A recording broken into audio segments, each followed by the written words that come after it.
What's up, Warriors fans? It's your main man Max here with Warriors Latest, and it's draft day part 2, with the second round being later today. And my biggest takeaway from yesterday's first round is thank God the Warriors didn't make any really gut check moves where they just jumped the gun on some offer and then they're going to regret it day 2 and the rest of the offseason. So thank God about that. The draft was pretty straightforward. All the picks were pretty much as expected. Ace Bailey didn't drop as much, which I was pretty disappointed about. And the biggest surprise was Hanson Yang was taken the first round. And for me, that was extremely frustrating because I really wanted to see him in the Bay Area. He could have been that guy that really manned the middle, evolved into a playmaking center in the same way that Joker is with the Nuggets. And I think he could have been a real asset moving forward in trying to attain a championship this year or the year after. But there are a number of other guys that are going to be available tonight that I think the Warriors need to pick up. Now, the biggest one to start out is Johnny Broome. And now, Johnny is out of Auburn, and he's a solid small ball center. And that's why I really like him. He's a strong ring protector, really can body with some of those big guys, really can hang, mix with him, Kevon Looney, Draymond can really wear down the guys like Hartenstein, wear down Gobert, wear down, say, even Steven Adams and Alperen Sengun, and deal with some of those bigger centers that come along. Say they make it to the finals and play the Knicks, he can easily help wearing down Cat in the middle. And he's also that tough interior defensive presence guy who's got scoring touch. So I look at it, it's like, all right, the offense is playing from outside, but everybody's getting double teamed. You can easily dish it down to him, and he could get an easy two, which we could have used in that Timberwolves series. Somebody who could be down low, like move around on Rudy Gobert, and then put up an easy two to at least keep the game within reach. He's also a high energy guy, which I love, because in the Warriors offense, you got to be high energy if you want to stay on the floor. And as long as you're doing well in that motion offense, that's essential. And he's also one of the older players in the draft, which means he's going to have a more immediate impact. And I believe that's going to be amazing for the Warriors. He's going to come in, know his role, and then completely know what to do. I mean, yes, he is a little undersized and has his shooting limitations from three, since he's not even hit 30% in his entire college career. But that's what happens, and I'm okay with that. And in the long term, he's basically Kevon Looney plus. Now, we know Looney is a bit on the trade block, and we don't know if he's actually going to be here this season or not. My money says he's going to be here, but it's not a guarantee. So I look at him as a potential cheap replacement, and it allows the Warriors to, say, make a trade post July 1st, add Looney into a deal where they bring someone in that may help them in the near future, and really, I guess, add something to the team, both short-term and long-term. Now, the other guy I was looking at that's going to be a second-rounder is none other than Kobe Johnson. Now, Kobe, he's a solid player. I like him because he's one of those switchable wing defenders who can really disrupt the defense and guard guys 1 through 3 effectively. You can put him on some of the better ones in the league, and he can keep up with that. And say he's guarding a 3, he's physical enough to really match up with those bigger 3s as well, even though he is 6'6". Now, we've seen those smaller small forwards. They can't match up with guys like LeBron, but I believe Kobe can, because he has that defensive capability. And most importantly, he doesn't need the ball to contribute. We know that on offense, the offense is going to run through the likes of Steph and Jimmy Butler. And that's it. You're going to have other guys contribute coming off the bench. Occasionally, Draymond will get some buckets, but it's essentially running off of Steph and Jimmy. So they need guys that can contribute off the ball. Now, he does have his issues shooting the 3, which I believe is going to be an issue that's not going to be that big, because we look at Steph, he's going to be taking the 3s. We look at Jimmy, he's going to be attacking. And we look at Draymond, he's going to be dishing it out.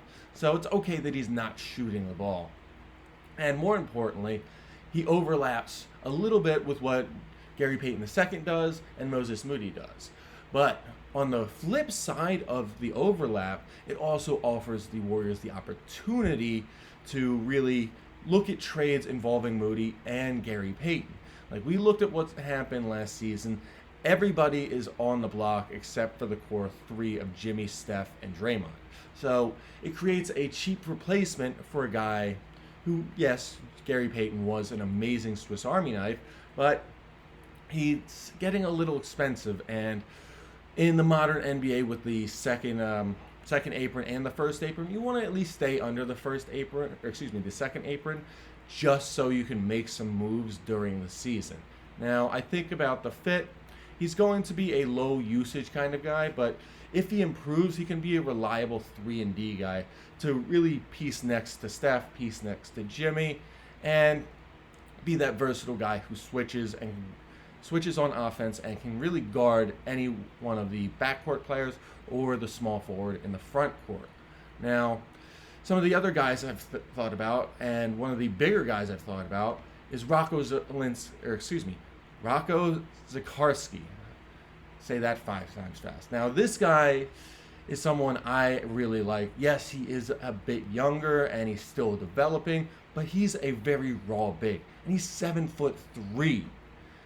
I want you to think about that. 7'3". That's a big guy to have, especially in the middle for a team that really hasn't had a big, and I'm talking like big, over 7 foot big, since Zaza Pachulia. He's got great upside when it comes to the shot blocking abilities.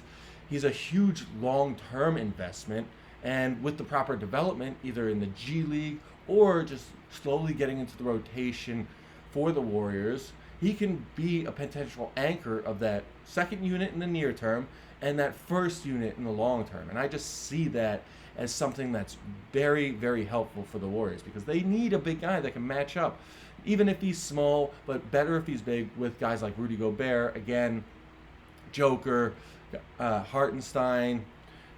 It's going to be Anthony Davis. It's going to be even the likes of Daniel Gafford, guys who can really match up with them and not constantly get blocked on the offense, or at least block some players on the defense. And even though there are questions about his motor, I don't think that's going to be a big issue, because he's going to develop or he's not going to develop. And for a second-round pick, I'm okay with that. Yes, he may be a long-term project, but he could be worth stashing for at least a year. And if he doesn't really develop, there's always next year to make another draft pick for a bigger center. But let's see how he does. If the Warriors bring him in, they develop him in the G League, or just continue to have him over in Australia. Now, I've saved the best for last, because I believe this guy is going to be key. And I'm talking about none other than Chaz Lanier. Now, in my mind, Chaz is the spark plug that's going to come off the bench with the Warriors. He's the guy that Jordan Poole was in that 22 title run.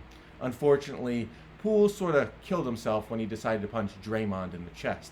He's an elite scoring threat. I mean, you can't not be an elite scoring threat when you're shooting 51 from the field and 44% from 3. I mean, coming off the bench and you're doing that. I mean, I know we had Buddy Hield, but he couldn't even come close to 44% from the field. And the one thing I love about Chaz, he's a confident guy. You need confidence to be successful in the NBA.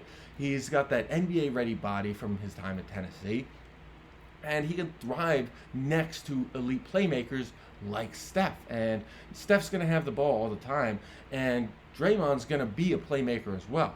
So he can be a setup guy that just gets a great three-point shot, and next thing you know, he nails 3 in a row. Warriors were down 10, now they're only down 1. And that's just going to be great coming off the bench as just a second unit player who really can attack from 3 and get you a lot of points very quickly. Now, I know he's a short player at 6'4", but he's going to offer those defensive question marks. He's not going to pass the ball as much. And while he may be an older prospect, that just means he's more NBA ready. And he's going to need to prove that he's going to provide value with his high usage. I mean, I see him as that floor spacing guard that the Warriors lacked with Kuminga and Butler on the floor when Steph went down. And he's going to provide that spark off the bench. And I think moving forward, for what can be offered in the second round, that's going to be essential. And if the Warriors are going to do anything this draft, they might as well pick a guy who can be an immediate threat on offense. Maybe not so much a threat on defense, but he can contribute in the near term. And going into tonight, I hope the Warriors do pick one of these guys. For me personally, I hope it's Chaz most of all. But end of the day, Mike Dunleavy is going to do what Mike Dunleavy wants. And for Warriors Latest, I'm your main man, Max. And as always, go Dubs.